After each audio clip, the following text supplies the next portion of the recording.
कुत्ते की दुम, करोड़ों रुपया डगर गया पब्लिक का, अब तक चैन ना आया तुझे? शराफत से उतरता है, जूते मार के नीचे उतारू साले। बोलू पब्लिक को टांगे पकड़ के घसीटने को, राम अवतार, राम अवतार। अरे जाओ रुक जाओ, अरे जाओ रुक जाओ, अरे जाओ रुक जाओ। इतना चिल्लाने की क्या जरूरत है? हाँ, अरे हमने कब कहा कि हमने बेईमानी नहीं की है? हाँ? अरे हम क्या भारत राजनीति के पहले बेईमान हैं? बोलो। तुमने बेईमानी की हदें तोड़ दी, लोगों का खून चूसा, रिश्वतें खाई।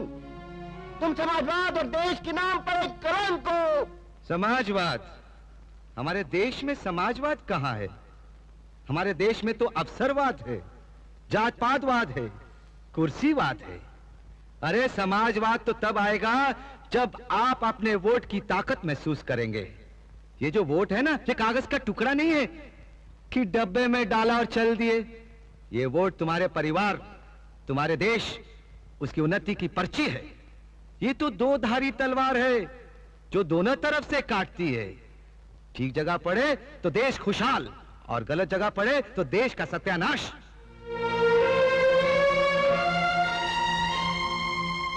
अरे भाइयों, हम तो आपसे एक सवाल पूछते हैं। जब आप अपनी बहन या बिटिया की शादी तय करते हैं तो पहले अच्छा लड़का ढूंढते हैं, अच्छा खानदान देखते हैं, उसके गुण और अवगुण देखते हैं, तब जाकर कन्या की शादी करते हैं। वोट भी तो तुम्हारी बहन और बिटिया है ना, उसको किसी को भी उठाकर दे देते हो। अरे भाई, ये वोट तो भरोसेमंद और ईमानदार को देना चाहिए, मगर आप लोग क्या करते हैं? बेचते हैं अपना वोट, वोट का ब्लैक मार्केट करते हैं। जिसने ज्यादा पैसे दिए उसे दे दिया। वोट तो ऐसे बांटते हो जैसे वोट सड़क पर मिलता है। कभी किसी दोस्त को दे दिया, कभी अपनी जात वाले को दे दिया, और कभी बेच दिया। अरे हम तो कहते हैं जो वोट बेचता है वो भी बेईमान है, जो वोट खरीदता है वो भी बेईमान है। तो फिर किस मुंह से हमें बेईमान कहते हो? हाँ, अरे अगर बेईमान लोग सरकार बनाएंगे तो सरकार तो बेईमान बनेगी ही। तो फिर चिल्लाते काहे को कि डाउन डाउन मुर्दाबाद? जिस दिन तुम वोट खरीदने वाले को अपनी चौखट से धक्का मारकर बाहर निकाल दोगे, उस दिन ये सब कुछ ठीक हो जाएगा। अब देखो, हमारे इन उप मुख्यमंत्रियों को, इन बेईमानों को किसने भेजा? ये आप ही के लोगों के भेजे हुए हैं ना। अब ये बेईमानी नहीं करेंगे तो क्या करेंगे? आज से 5 साल बाद जब इनको इलेक्शन लड़ना पड़ेगा तो ये पैसा कहां से लाएंगे? अरे यहीं से तो लाएंगे ना। अरे बोलिए बोलिए। आप कहते हैं कि हमने रिश्वत ली है, बेईमानी की है। अरे हम कहते हैं हाँ हमने रिश्वत खाई है। कोई कहता है 12 करोड़, कोई कहता है 15 करोड़, कोई 16। आप जानते हैं हमने कितना कमाया है? हाँ, 62 करोड़। 62 करोड़, 60 और 2। हाँ, अरे जरा सोचिए तो सही, अगर 6 महीने में हमने 62 करोड़ रुपया कमाया है तो हमसे पहले इतने लोगों ने इतने सालों में कितने करोड़ कमाए होंगे? हाँ?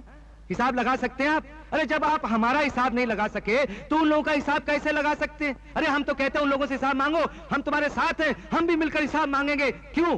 क्योंकि अब हमें पता चल चुका है कि ये रुपया, ये पैसा कमाने का तरीका कौन से रास्ते से होता है। हाँ? बेईमानी का पैसा किस रास्ते से कमाया जाता है, ये अब हमें पता चल चुका है। आप लोग कहते हैं कि हम बेईमान हैं। हाँ, आप क्या कहते हैं? आप धर्म के अवतार हैं। आप क्या कहते हैं? आप न्याय के देवता हैं। आप क्या कहते हैं? आप ईमानदारी के पैगंबर हैं। कोई कहता है हम न्याय के देवता हैं, कोई कहता है कि हम धर्म के अवतार हैं, कोई कहता है ईमानदारी के पैगंबर हैं, मगर हम क्या हैं? हम बेईमान हैं। हम भी जानते हैं, आप भी जानते हैं, लेकिन ये नहीं बोलेंगे। सुन लिया आप लोगों ने? क्योंकि हम इनका कच्चा चिट्ठा जानते हैं ना, इनका बांडा फोड़ सकते हैं। इसलिए तो हम इन बेईमानों के मुखिया बन गए। पर हमारी बेईमानी की कमाई गई कहां? क्या हम निकल गए? अरे हराम का पैसा तो कोर्ट बंद के सामने फूटता है, हमारे सामने भी फूट सकता था। हमारी बिटिया की शादी हुई, हाँ? क्या हमें पता था? क्या हमने 10-20 लाख रुपए का तोहफा दे दिया? क्या 10-20 लाख रुपया दहेज में दे दिया? नहीं। उसमें सरकारी बैंड बाजा बजा? नहीं। सरकारी गाड़ियां भागी? सरकारी पेट्रोल फूका? नहीं। क्या उसमें पुलिस या सरकारी अफसर चपरासियों की तरह इधर उधर भागते रहे? नहीं। किसी को कानो कान खबर भी ना हुई, हमें भी नहीं पता चला। शादी होने के बाद हमें पता चला कि हमारी बिटिया की शादी हुई। क्यों? आप पूछिए तो सही, क्यों? इसलिए कि वो मुख्यमंत्री राम अवतार की बेटी की शादी नहीं, बल्कि राम अवतार हज्जाम की बेटी की शादी हुई थी। हमारे बेटे ने खुद गरज लोगों के चक्कर में आके शादी कर ली, तो क्या हमें 10-20 लाख रुपया दहेज में मिल गया? क्या हमने अपने बेटे को 10-20 कंपनियों का मैनेजिंग डायरेक्टर बना दिया? नहीं, हमने उसे घर से बाहर निकाल दिया। पूछो क्यों? क्योंकि हम अपने पूरब देश में बेटावाद चालू नहीं करना चाहते। भारतीय राजनीति में ज्यादातर मुख्यमंत्री और मंत्रियों के बेटे से ही बेईमानी शुरू होती है। गांधी मैदान और रेलवे स्टेशन तक गिरवी रख देते हैं भगवान जी की दया से, जगन्नाथ जी की दया से। मगर हमने वो रास्ता ही बंद कर दिया। ना बेटा घर में रहेगा, ना बेईमानी शुरू होगी। अरे हमने बहुत बड़ा त्याग किया है मुख्यमंत्री बनने के लिए। आपको पता है? आपको पता है कि हमारे कमालपुर में अस्पताल नहीं है? हमारी छोटी बिटिया बगैर दवा दारू के तड़प तड़प कर मर गई। अरे अगर हम बेईमान होते तो उसके इलाज के लिए उसे रूस भेजते, उसे अमेरिका भेजते। वो मर गई। मगर हमारी अपनी पत्नी ने उसका अंतिम क्रियाक्रम भी हमें नहीं करने दिया, क्योंकि वो ये नहीं चाहती थी कि उसकी बेटी की लाश को हम जैसे बेईमान बाप का हाथ भी लगे, हमारा साया भी पड़े। आपने देख लिया कि मुख्यमंत्री बन के हमने क्या क्या खोया है, किस किस से बिछड़ गए हम। वो सामने जो क्रांति का झंडा लिए खड़ी है, चंडी का रूप धारण किए, हमारी पत्नी सुषमा, उससे पूछो, अरे उससे पूछो कि मुख्यमंत्री बनने के बाद सोना तो एक तरफ रहा कि चांदी का छल्ला भी बना के दिया हमने उसे? नहीं। क्या हमने जमीन खरीदी है? नहीं। क्या कोठियां बनाई है? नहीं। तो फिर वो बेईमानी की दौलत गई कहां गई वो दौलत है? भाइयों, हमने उस कमाई का एक पैसा भी खर्च नहीं किया है। एक एक पैसे का हिसाब है हमारे पास। क्यों? जानते हो क्यों? क्योंकि हम अपनी पत्नी को अच्छी तरह जानते हैं। हमें पता था कि एक दिन वो हम पर जनता की फौज लेकर चढ़ उठेगी, इसलिए एक एक पैसे का हिसाब हमने तैयार रखा है। उसे जनता के सामने शर्मिंदा नहीं होने देंगे हम। सुषमा, तुम्हें अपना सर नीचे झुकाने की कभी जरूरत नहीं पड़ेगी। उस दिन तुम हमारे मुंह पर अखबार का चित्रा मारकर चलेगी और यह भी नहीं पूछा कि मुख्यमंत्री बनने के बाद आप ऐसा क्यों कर रहे हैं। यह पूछती तो हम इसे बता देते। हाँ, हम बेईमान हैं, हमने बेईमानों के साथ बेईमानी की है। अरे डाकुओं के घर में डाका डाला है। हम ये नहीं कहते कि राजनीति में सब बेईमान है, खराब है। नहीं, बहुत से शरीफ लोग हैं, ईमानदार लोग हैं। हम इस मन से यही कहना चाहते हैं कि उन ईमानदार लोगों की जय जयकार करो, उन्हीं को वोट दो, उन्हीं की सरकार बनाओ और लोकतंत्र के हाथ मजबूत करो। पर वो ईमानदार लोग भीख का प्याला लेकर वोट मांगने के लिए तुम्हारे दरवाजे पर नहीं आएंगे। अरे तुम्हें जाना पड़ेगा उनके दरवाजे पर अपना वोट लेकर और उनसे विनती करनी पड़ेगी कि हमारा वोट स्वीकार करो। वो देखिए, आपके सामने बाल मुकुंद त्रिपाठी खड़े हैं। आधी जवानी आजादी की लड़ाई लड़ते लड़ते अंग्रेजों की जेल में कट गई, मगर देश आजाद होने के बाद पॉलिटिकल पेंशन नहीं ली उन्होंने, मकान नहीं लिया, जमीन नहीं ली। अवसरवादी लोग और बेईमान लोगों ने धक्के मार मार के इन्हें अपने घर में बंद कर दिया।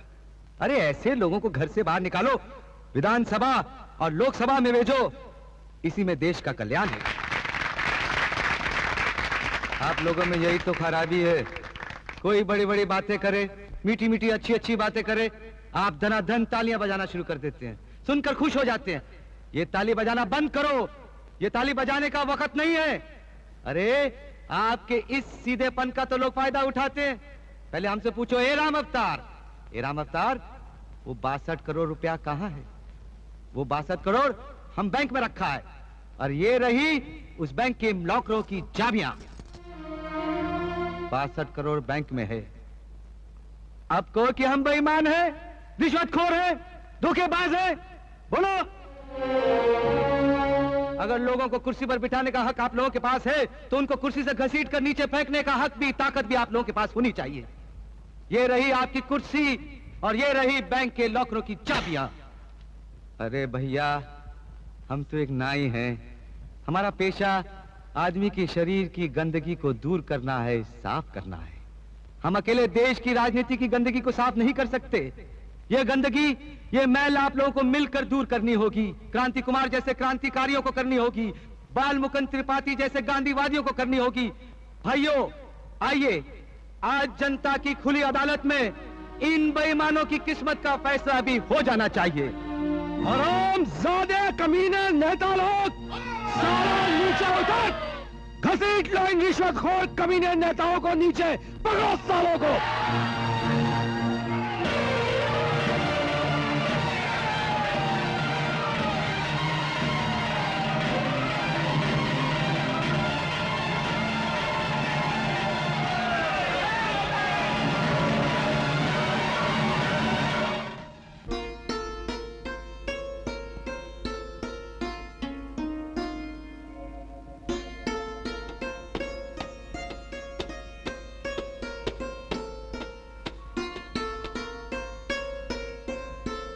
सुषमा, आई हाँ करूं? हाँ? सही। सुषमा, दरवाजा बंद कर लो नहीं तो कुत्ते घुस आएंगे।